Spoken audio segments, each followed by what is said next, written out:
Mr. Deniz, I think.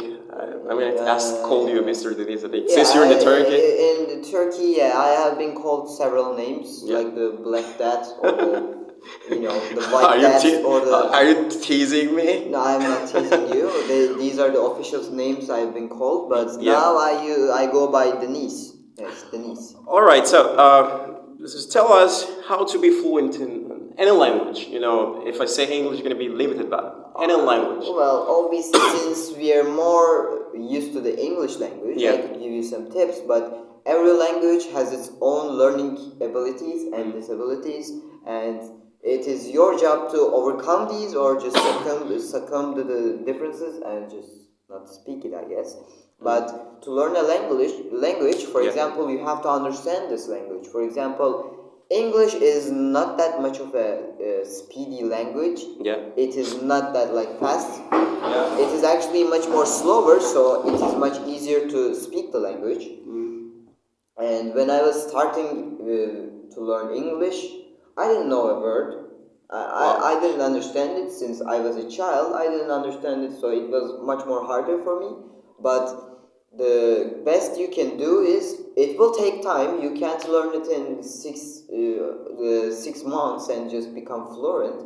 But for you to learn it, at least a year, and you would have to watch and learn from the people who speak it. For example, you can go watch YouTube videos. Yeah. And English is not that much of a hard language to understand. For example, if you watched something in Portuguese or other languages, it would be much more harder because English is much more immersed in the Turkish language. I'm giving this because we are currently in Turkey. For sure. In other parts of the world, it is much more immersed, right? For sure. And for you to learn it, it wouldn't be that hard, but it would take time and practice. And you would have to memorize the vocabulary that is used. And if you have a chance, watch it with subtitles that are Turkish, so that you can understand what vocab stands for what word that is in your language. For example, an apple, they would say in a series or whatsoever, and the subtitles, if it writes an elma, then you would understand that apple stands for elma. And then you can go to the second step, which is the grammar.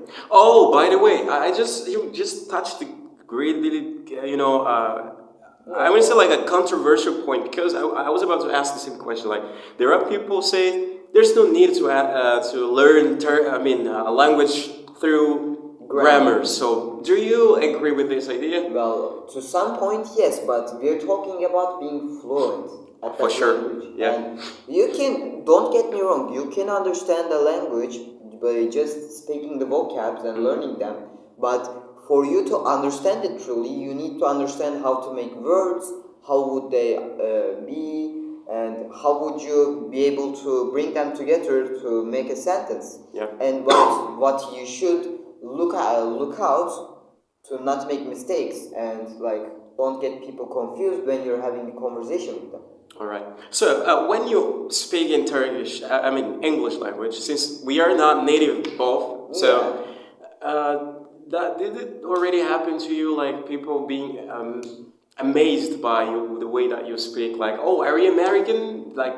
Mixing up your identity. Pronunciation is actually a pretty big part at that. I have watched a lot of American YouTubers, so I have gotten an American accent some sort of, because I have watched them and my ear is much more used to them. Yeah, you became exposed to basically like that. And I was really young when I was learning this language, or being exposed to about 7. Oh. 7, yeah, you could say that, because at 7 ages or at age 7 or whatsoever, children become more active? They have much more access to the internet, because they now understand what it means and how to use it. And parents also give them the access, the freedom, the way we speak it. Okay. All right. Görüşürüz. All right. Interesting. That's yes. interesting. Yeah. Okay. So, Yeah.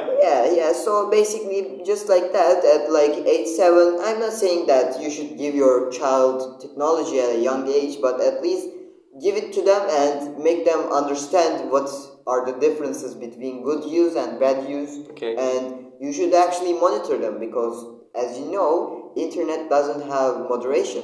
So For sure. it can be dangerous. Yeah, it doesn't for your matter children. whether you are young or old. So Yeah. maybe it can take over control, like Yeah, secure. yeah. For example, Mr. Antonio here, he's a world-known hacker, but we haven't like No, I'm not a they hacker. haven't deciphered him, so there is no problem. He knows Well, he knows this. He knows Yeah, like a cyber little bit of- security. Yeah, You can just He get does in touch fully- with me. I'm gonna give you the tips to how yeah, to. and also have a strong you password shouldn't- and stuff. Yeah, you shouldn't give drugs to your kids. Yeah, don't do drugs. Yes. This one is a mafia. I am not an expert at these Paul things. Scobat's student, disciple. I don't know who that is. I have no idea what he's talking about. But the one thing I know is that drugs are bad, except Alright. for Calpol and Parole. They are cool. We can drink them. All right, so now